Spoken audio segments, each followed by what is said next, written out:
In the rugged hills of the Ozarks, hidden from the world, stands a cabin abandoned by time and forgotten by most. Its silence speaks volumes, but it wasn't until 1982 that someone dared to uncover its secrets.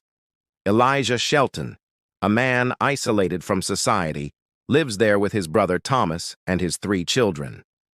Their resemblance is uncanny, as if these boys were born of the same bloodline, living in eerie isolation. When one man, a social worker, steps into this remote world, he begins to unravel a family history buried in shame, fear, and a twisted legacy of generations bound by blood. What secrets hide in the walls of this cabin, and how far does this dark story go? Before we dive deeper into this haunting story, take a second to like this video if you're captivated by real-life mysteries. Subscribe to our channel and hit the bell for more intriguing tales. And let us know where you're watching from in the comments. We love hearing from you. Deep within the rugged hills of the Ozarks, there stood a cabin, forgotten by time. Elijah Shelton lived there with his brothers, far away from the world. No one had dared to visit for years. The cabin was old and worn down, its wood chipped and faded from decades of neglect. The land around it was dense, a maze of trees and dirt paths. Elijah and his brothers chose isolation over society. In March 1982, Carl Jenkins, a social worker, received an anonymous tip about the Shelton children. The caller's message was vague, but Carl felt a pull to investigate. He prepared for the long drive into the hills. The road was treacherous and barely visible, swallowed by the thick trees. Carl could hardly see the path ahead, but he pressed on. The eerie stillness of the forest made him feel uneasy. After what seemed like hours, Carl finally reached the cabin. It was hidden from the world, surrounded by towering trees that gave it a ghostly presence. Elijah Shelton stepped onto the porch, his expression unreadable. Elijah was a tall, gaunt man, rugged and sharp-eyed. His face was covered with a thick beard, and his presence felt unsettling. Behind him stood 3 children, watching Carl with cold, silent stares. The children resembled Elijah in the most disturbing ways. Their faces were pale, their eyes sharp and distant. They looked identical to him, like reflections in a mirror. Carl couldn't help but feel a chill. Carl greeted Elijah, but the man barely responded. His voice was thick with the weight of isolation. He spoke little, as if words had become foreign. The children remained silent, still as statues. Carl asked Elijah about the children's background, trying to gather more information. But Elijah's answers were sparse, vague. He mentioned they'd lived in the cabin for years, but there were no details beyond that. The children, though silent, made Carl feel uneasy. Their eyes never left him. There was a strange familiarity in the way they watched him, as if they had seen this interaction many times before. The more Carl observed, the more he realized how strange everything felt. The children's stillness, their lack of expression, was abnormal. They didn't speak, nor did they show any signs of fear or excitement. One of the children, the eldest, had an extra finger on his left hand. Carl jotted it down in his notebook, marking it as a physical anomaly. It was a small detail, but it added to the mystery. The inside of the cabin was bare, primitive. There was no electricity, no running water. A wood-burning stove sat in the corner, and the furniture looked hand-carved and old. It felt like stepping into another era. Elijah's brother stood off to the side, watching closely. His eyes never left the children. Carl sensed that Elijah's brother knew more than he was letting on, but there was no way to press further. Carl couldn't ignore the bond between Elijah, his brother, and the children. They moved like a unit, in sync with one another. It was as if they were a closed-off world, and no one from the outside was welcome. The children didn't look malnourished, but there were subtle signs of neglect. Their clothes were ragged, their skin pale. It was clear they had lived in this cabin for far too long, far removed from society. Carl's instincts told him that there was more going on here than Elijah was admitting. The children's appearance mirrored Elijah's, down to their piercing blue eyes. The family seemed locked in a disturbing pattern. As Carl left the cabin, he felt unsettled. He didn't have solid proof, but the pieces of the puzzle didn't add up. Something dark was hiding in the shadows of that cabin. Something deeper than neglect. That evening, Carl filed his report. He couldn't point to any direct abuse, but the whole situation felt wrong. The children had been living in isolation for too long, and their story was only beginning to unravel. The Sheltons had lived in the Ozarks for generations, hidden away from society. Elijah and his brothers grew up isolated from the world, cut off from any real connection with outsiders. Their world was their own. Elijah's father, Harold Shelton, had built the cabin in the 1920s, far from any neighboring farms. He was a man who believed that the world outside the Ozarks was tainted, full of greed and sin. Harold refused to send his children to school, believing that education from outsiders would only corrupt them. Elijah and his brothers were taught at home, under strict supervision. Their knowledge was limited to their father's teachings. Harold's views were extreme, rooted in his belief that only pure bloodlines could survive in a world filled with what he called corruption. Elijah and his brothers were raised to protect their family and their secluded lifestyle at all costs. Over the years, the Shelton family's isolation grew. They didn't visit the nearby town or interact with any outsiders. The cabin became their fortress, and their lives were shaped by their father's beliefs and fears. When Harold passed away in a fire in 1973, no one in the town suspected foul play. The fire was devastating, destroying much of the cabin, but Elijah and his brothers rebuilt it. They didn't mourn the loss in a typical way. After their father's death, the brothers, led by Elijah, doubled down on the way they lived. They became even more reclusive, reinforcing the isolation that had been instilled in them since childhood. They trusted no one but each other. Elijah and his brothers didn't seek help or companionship. The cabin became even more of a fortress, with the brothers guarding it against the world outside. They believed the outside world was dangerous, and only family could be trusted. Elijah had always been the most adamant about maintaining the family's isolation. As the eldest, he took on the role of patriarch, just as his father had done before him. His brothers followed his lead without question. The brothers were used to living without the conveniences most people took for granted. They had no running water or electricity. Everything they needed was either built by hand or gathered from the land surrounding their cabin. But even in their isolated world, rumors began to swirl. Locals noticed that Elijah and his brothers had grown more distant, even as they continued to buy supplies in town. They came and went quickly, barely interacting with anyone. The local store clerk, a man named James, remembered seeing the Shelton brothers often. He would ring up their purchases, but the conversations were brief, always curt. Elijah would never stay long enough to engage in any real conversation. Despite their lack of social interaction, the brothers never seemed to need anything. They had enough to survive, and that was all that mattered to them. They never spoke of their past, and no one asked too many questions.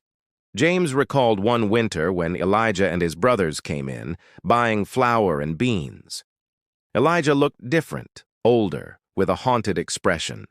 He seemed more withdrawn than usual. James felt an unsettling feeling about the brothers' quiet life. It wasn't just the locals who noticed the Sheltons. A few travelers passing through the area spoke of strange happenings near the cabin. They mentioned hearing odd sounds in the night, but the stories were dismissed as wild speculation. But the most alarming thing about the Shelton family wasn't the rumors. It was their complete lack of records. No birth certificates, no school history, no medical records. To the outside world, the Shelton children didn't exist.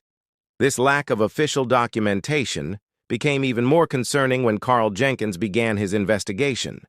The children's medical history was a blank slate, and they hadn't been seen by a doctor in years. Their past was a mystery. Carl could sense that the Shelton brothers were hiding something, but he couldn't yet put his finger on it. Everything he uncovered pointed to a family living in extreme isolation, but the details didn't quite add up. As Carl delved deeper into the investigation, he found that the deeper he went, the more elusive the truth became. The Shelton family's legacy was built on secrecy, and it was clear that Elijah would do anything to protect it. Carl Jenkins, after his first visit to the Shelton cabin, couldn't shake the feeling that something was wrong.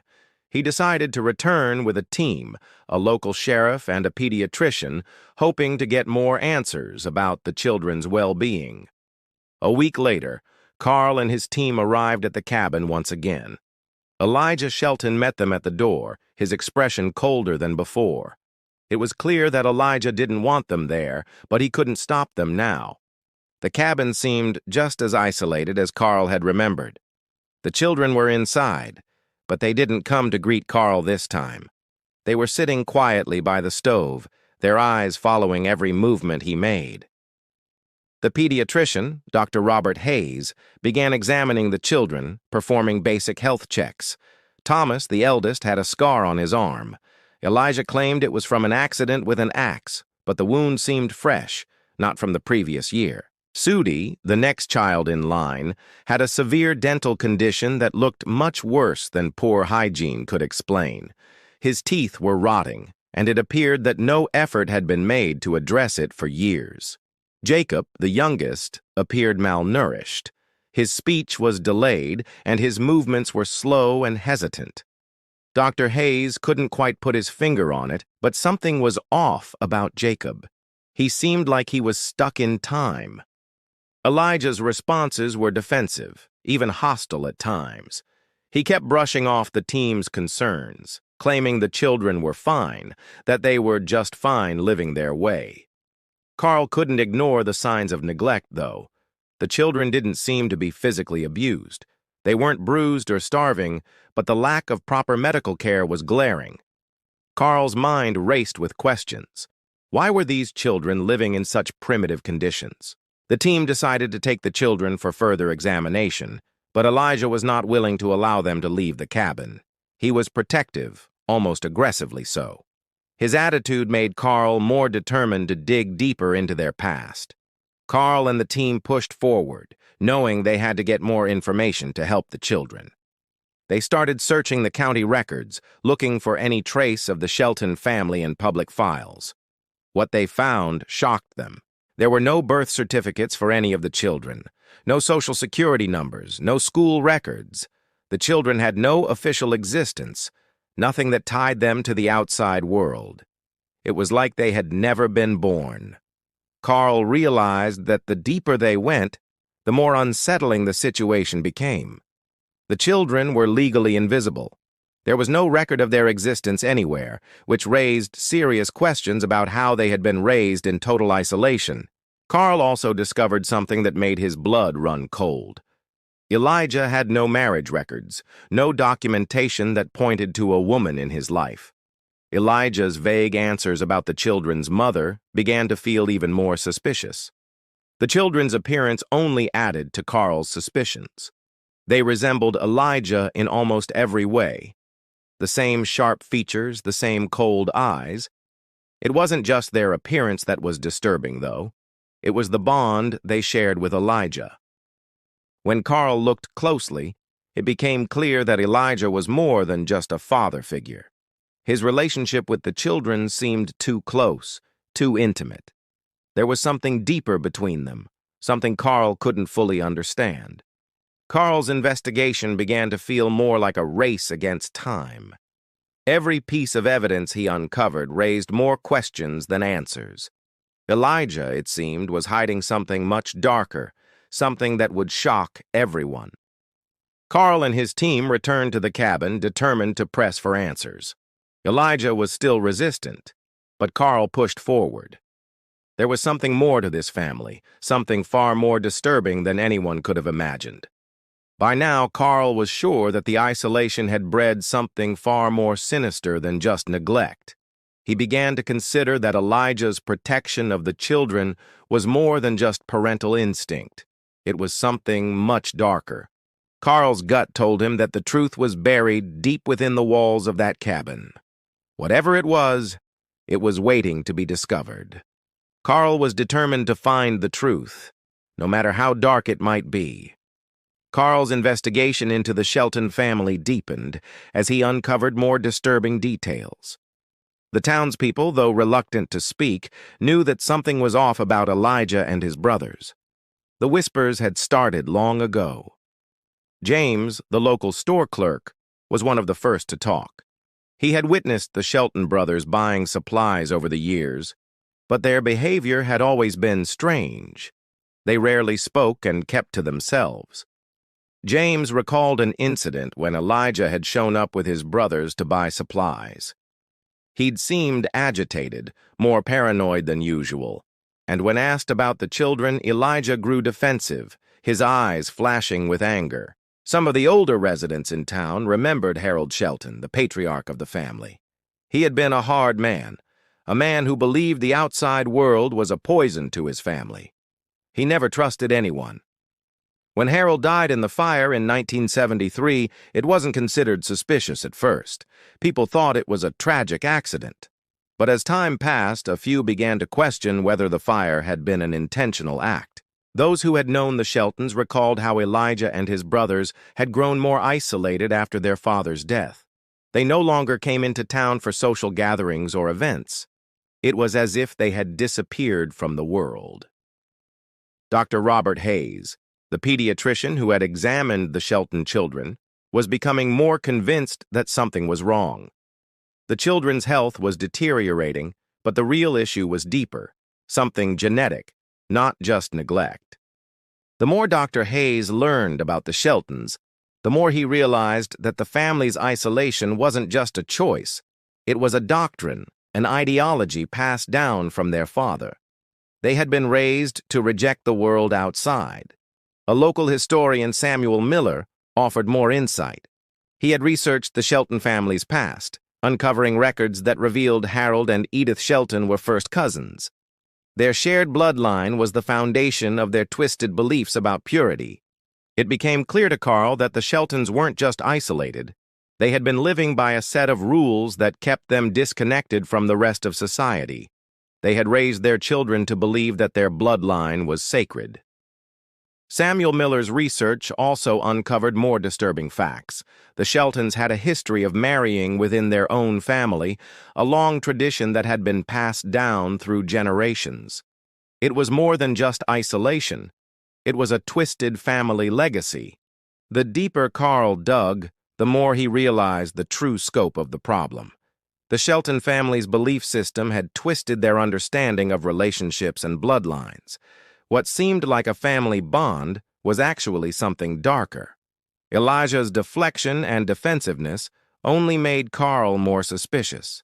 There were no birth records for the children, no evidence of a mother, and Elijah's constant refusal to discuss the past suggested a family history steeped in secrets. The idea that Elijah and his brothers might be hiding something even darker than they had realized began to take root in Carl's mind. Could the siblings have been living under the influence of a toxic family tradition? The strange way in which the children resembled Elijah down to the smallest details was becoming more than just coincidence. Carl felt a cold shiver run down his spine. Could the children have been born of this twisted belief system? Carl had no proof yet, but he was growing more certain that the truth was far more horrific than anyone had anticipated. The investigation was no longer just about neglect. It was about breaking a family's decades-old curse.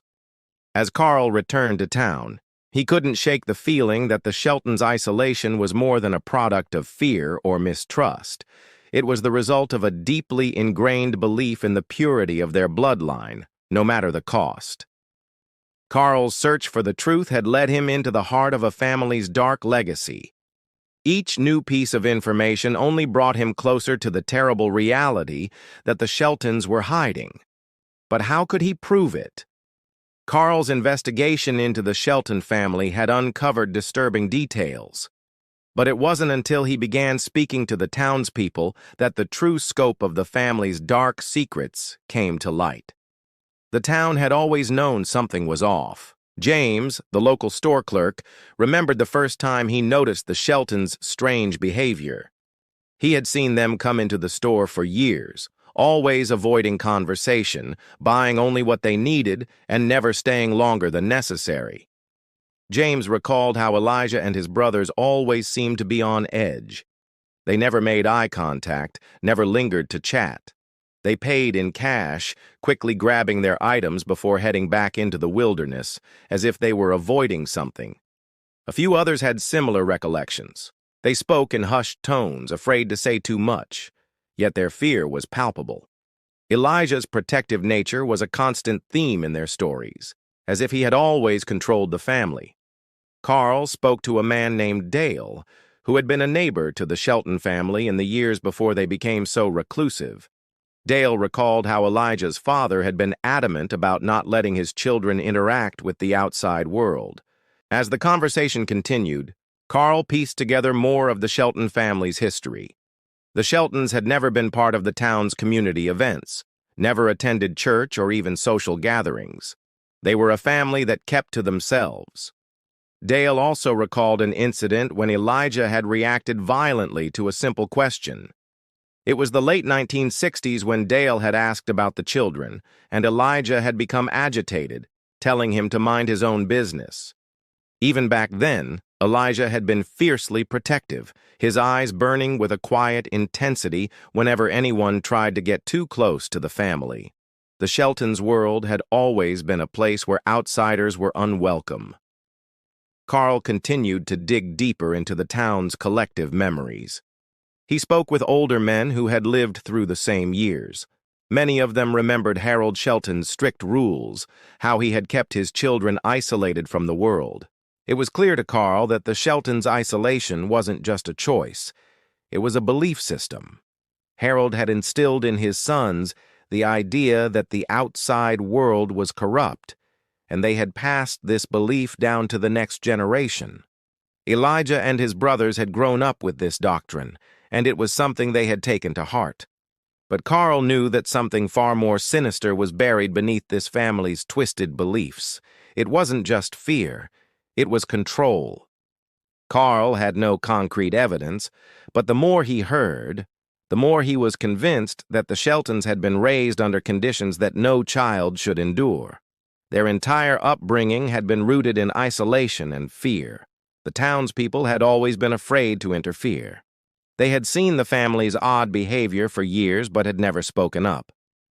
Carl realized that the Sheltons had lived under the radar for so long that no one had questioned them until now. As Carl pieced together the fragments of the Shelton family's past, it became clear that the brothers had been raised in an environment that fostered secrecy, fear, and an unwavering belief in the purity of their bloodline. Carl's investigation had reached a critical point. The more he learned, the more questions arose. How had Elijah and his brothers been allowed to live like this for so long? Why had no one ever intervened? The silence surrounding the Shelton family wasn't just a result of their isolation. It was a product of the community's refusal to confront what was happening in their midst. Carl knew that breaking this silence would require more than just facts. It would take courage. As Carl left the town, his mind was consumed by the idea that the Shelton family's twisted beliefs had been nurtured for decades, and the children, now young adults, were living proof of the devastating effects of generational isolation. As Carl's investigation progressed, he realized that the only way to uncover the truth about the Shelton family was through medical records. The children had never been to a hospital, and their health was deteriorating. Carl contacted Dr. Michael Brennan, a specialist in pediatric genetics, to take a closer look at the Shelton children. With Elijah's reluctant permission, Carl and the doctor planned to take the children into town for medical testing. The trip to the hospital was unlike anything the Shelton children had ever experienced. They had never been outside the confines of their cabin, and the bustling hospital seemed overwhelming, full of unfamiliar noises and people. As they arrived at the hospital, Carl noticed the discomfort the children experienced. Their faces were blank, as though they didn't know how to react to the world around them. They clung to Elijah, their protector. Dr. Brennan conducted a series of genetic tests on the children, focusing on their physical and cognitive development. The results came back alarming. The tests revealed abnormalities that suggested years of inbreeding within the Shelton family. Carl's heart sank as he read through the doctor's notes. Thomas, the eldest child, had congenital anomalies, while Sudi, the middle child, showed clear signs of genetic disorders. Jacob, the youngest, displayed severe delays in cognitive development. The results pointed to one terrifying conclusion. The Shelton children were suffering from the effects of inbreeding, a consequence of the family's isolation and their belief in maintaining the purity of their bloodline. Elijah had always denied any wrongdoing, but the medical tests didn't lie. The children's conditions were clear evidence of what years of isolation and restricted genetics could do. Carl knew that this would be the turning point in the investigation. The hospital staff was shocked by the revelations. They had never seen a case quite like the Shelton family's, where the genetic disorders were so obvious and so directly linked to the family's extreme isolation. Elijah was silent during the entire examination, his eyes wary as he stood guard over the children. Carl could see the tension in him, the fear of what the truth could mean for his family. Elijah didn't want to face what was happening. Dr. Brennan quietly explained the results to Carl, offering his professional opinion. He was certain that the genetic conditions in the children were a direct result of the inbreeding that had taken place over the generations of the Shelton family. Elijah remained defiant, insisting that the children were fine and that the tests didn't reflect their real state. Carl, however, knew better. The doctor's findings couldn't be ignored. The truth was now undeniable, and the evidence was in their hands. Despite Elijah's resistance, Carl couldn't turn away from the harsh reality. He had spent months investigating the Sheltons, and now he had the proof he needed. The children were victims of a family curse, a curse passed down through generations of isolation. The truth about the Shelton family was darker than Carl had ever imagined. The children, locked in their cabin, had been raised under a twisted belief system that had prevented them from receiving the care they desperately needed. Carl felt a heavy responsibility. He now had the evidence to intervene, but doing so would disrupt the entire Shelton family's way of life. Elijah's fierce protection of his family was something Carl couldn't ignore, but he couldn't back down either. As Carl left the hospital, his mind was reeling. The medical tests had provided the clarity he needed, but the journey ahead was going to be even more difficult. Breaking the silence surrounding the Shelton family would be no easy task. After Carl's discovery, he knew the time had come to break the silence surrounding the Shelton family. The truth about their isolation and inbreeding couldn't remain hidden any longer. It was time for action.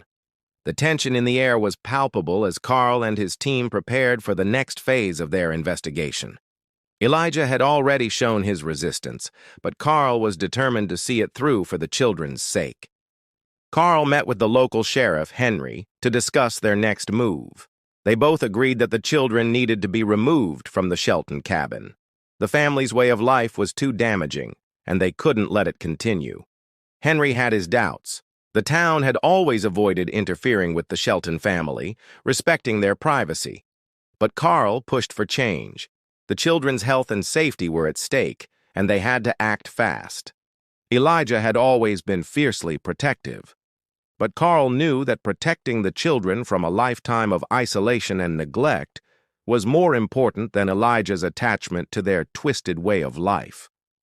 The time had come for intervention.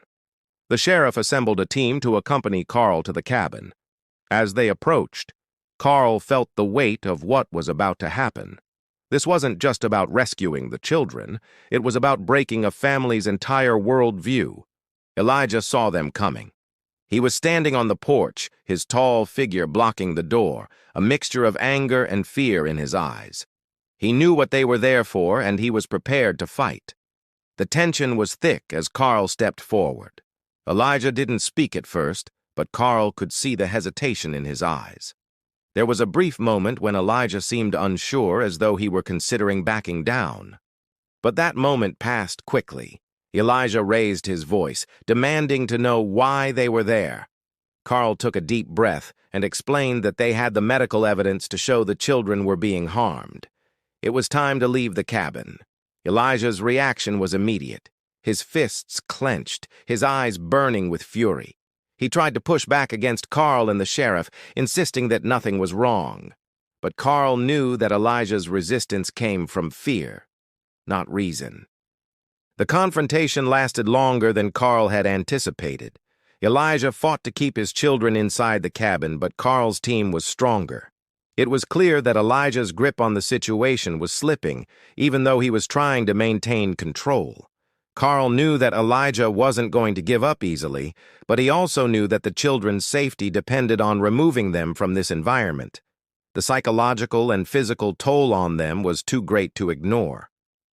In the end, Elijah relented, but not without a fight. Carl and his team escorted the children away from the cabin, with Elijah following behind, his posture stiff and resentful. It was the first time in decades the Sheltons had left the cabin. The children were taken to a nearby facility, where they would receive the medical care and attention they needed. Carl couldn't help but feel a sense of relief. The children were safe for now, but the real work was just beginning.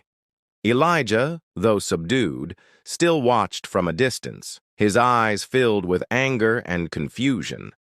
Carl could tell that he wasn't ready to accept what had happened. Elijah had built his entire life around this isolation, and now it was falling apart. Carl and his team returned to town, knowing that the Shelton family's legacy of isolation had been broken, at least for the children.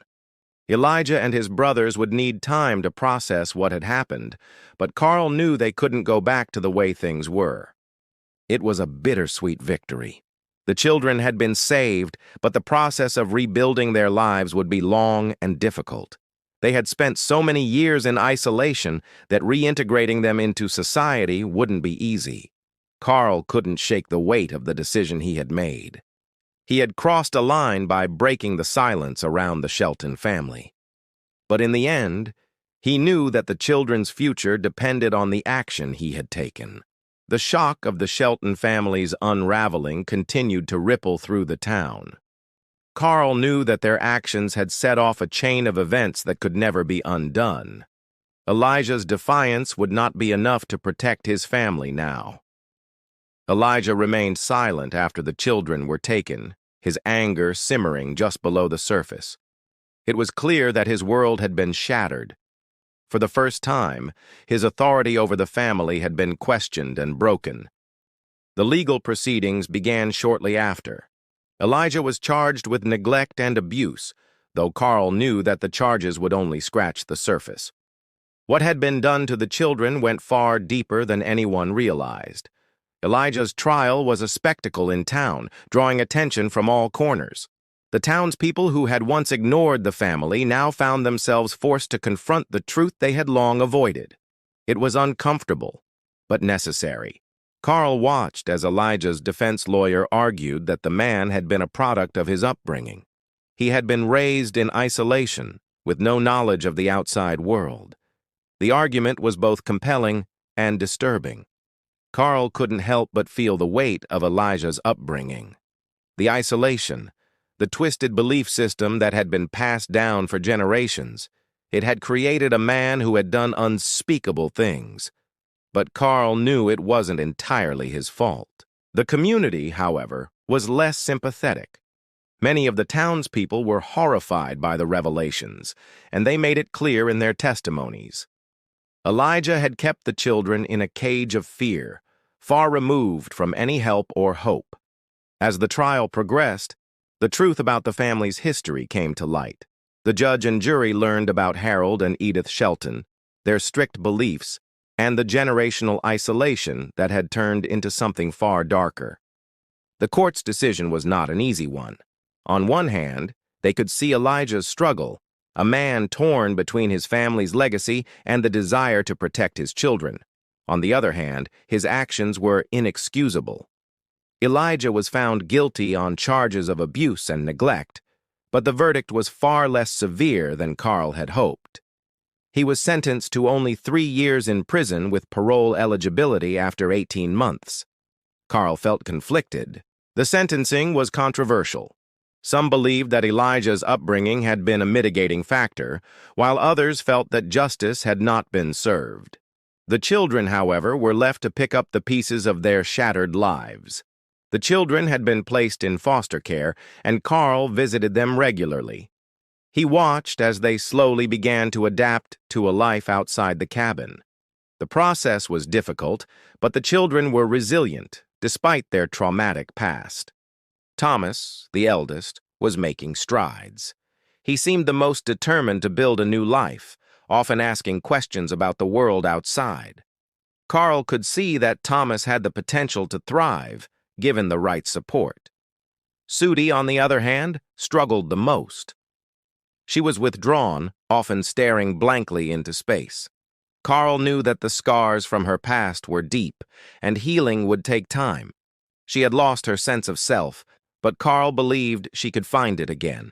Jacob, the youngest, faced the most significant challenges. His cognitive delays made communication difficult, and he often acted out, unable to process the new world around him, but Carl refused to give up on him. Jacob deserved a chance at a better life. Despite the hardships, Carl felt a sense of hope for the children's future. They had been given the chance to break free from the Shelton family's curse, but it would take time. They would need patience, love, and understanding. As for Elijah, his journey was only beginning. Carl knew that the prison sentence wasn't the end of the story. Elijah would have to face the consequences of his actions, but he would also have to confront the beliefs that had shaped him. The court's decision to offer leniency in Elijah's case was a reflection of the complexity of the situation. Carl knew that the law had done what it could, but the true punishment for Elijah lay in the years of rebuilding his shattered psyche. As Elijah left the courthouse, his face was a mask of resignation. He wasn't free, but he wasn't completely trapped either. The road ahead would be long, but Carl hoped that, someday, Elijah could learn to break the cycle of isolation and fear.